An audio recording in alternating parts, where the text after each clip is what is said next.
Hi friends, ముందుగా మీ అందరికీ కార్తీక పౌర్ణమి శుభాకాంక్షలండి. కార్తీక పౌర్ణమి అనేది తెలుగు వాళ్ళకి కార్తీక మాసంలో చాలా ఇంపార్టెంట్ డే అనమాట. మేము తెల్లవారుజామునే లేచి మా ఊరి కాలువ దగ్గరికి వెళ్ళి స్నానాలు అవి చేసుకొని కాలువ గట్టు మీద అయితే పూజలు అయితే చేసామన్నమాట.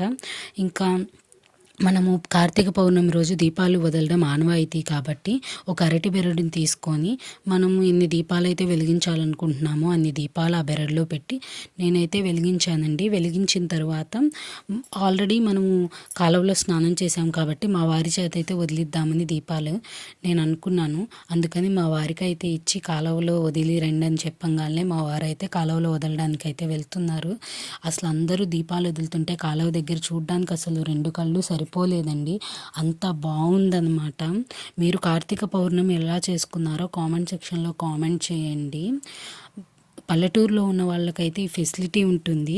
సిటీస్లో ఉన్న వాళ్ళైతే ఎలా చేసుకుంటారో కార్తీక పౌర్ణమి నాకు కామెంట్ సెక్షన్లో కూడా కామెంట్ చేయండి. అసలు చూడండి, మా వారు వదిలేసి వచ్చిన తర్వాత అసలు మా దీపం అయితే చూడండి ఎంత బాగా వెళ్తుందో కదా.